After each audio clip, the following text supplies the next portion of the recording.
Sometimes when we're instructing, it's helpful to look at the world in a new perspective. So here I am in ArcGIS Online Map Viewer. Right-clicking on the map allows me to rotate the map. But notice the text.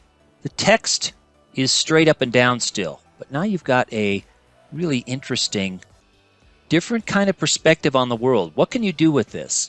Well, for example, I've never really thought about the following. Southwest of China, for example. Look at these lands. Indonesia, you've Borneo, Papua New Guinea, etc. So looking at the world in a different perspective. And then closer to home for many of you, looking at your own state. For example, I'm in Colorado, and if I want to, I can always reset the map orientation to north at the top.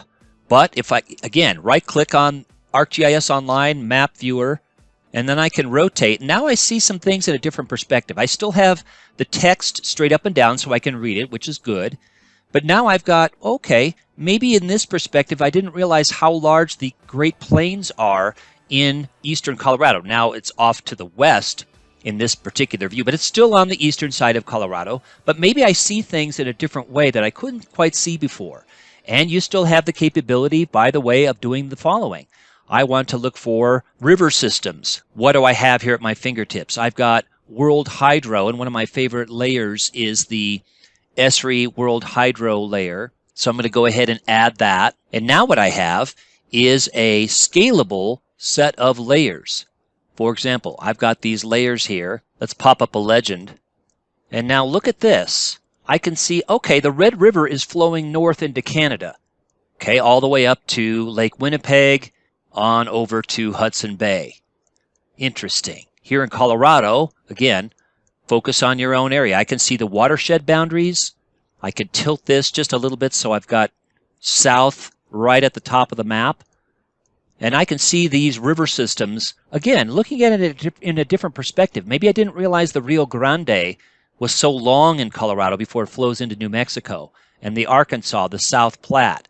What else can I do? I can add population change. I'm taking the default here, dependent age groups, under 18 and over 65. I don't have to have those variables. If I want, I can change those. But again, any variable that you want to look at, you can now look at, and not just with south at the top, but here I can see population. I'm going to go ahead and change this because I just told you that you can do that. So how do you do that? Well, properties, okay. And if I drill down here, I'm going to go to the county level, okay, I'm going to turn on county level and say, you know what, I just want total population, keeping it real simple. Okay, I'm going to say done here, and now back on the county level, I'm going to have to go in and do one thing, and that is under the properties, there is something called visible range. So I'm going to bump that out a little bit so I can see the county level data in my map. What about styles? I'm going to change the style a little bit so that I can go from, wow, look at this, total population. I don't see very much variation because I've got a county in the United States with over 10 million. That's probably Los Angeles County. So what I'm going to do is I'm going to say, yes, I do want to classify data by, how about quantile? Same number of observations in every category. Okay, that's going to give me a little bit more variation here in my own home state of Colorado. Now I can see that, yeah, on the eastern slope, I've got a lot more population. Also, Mesa County on the western slope. But mostly the mountains and the Great Plains have relatively fewer people. And let's pop up a legend there so I can see what I'm dealing with. Isn't that fascinating? So I can actually look at not just population variables, but other things as well, as I just talked about with you a moment ago. River systems, biomes, etc. Biomes. ArcGIS Online or the Living Atlas. Let's look at world biomes. Okay, ecoregions and biomes. Interesting. Let's go ahead and add that.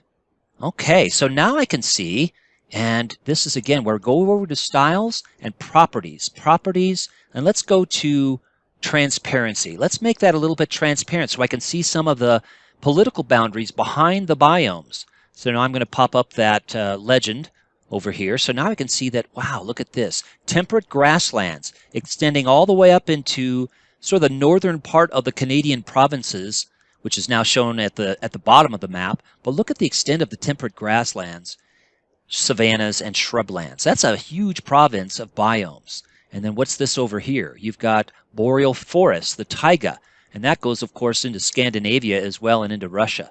Really a big biome globally. But maybe I didn't see that so well in my traditional view of the world, but what about South America? Nothing like that. No boreal forest down there for various reasons we could chat about here. But isn't that fascinating to be able to do this sort of thing? And now I can see the world in a different perspective. Now I can really see I can fly through the world at that latitude. I'm seeing all that boreal forest and all those grasslands too. Look at the grasslands of Ukraine, Mongolia, central China, central USA and Canada. Fascinating. It is fascinating to be able to do this. And then again, clicking that north arrow reorients it so that north is at the top of the map. Try that. Try that yourself. ArcGIS Online, right-click, and then just rotate your map for a different perspective on the world. Thanks.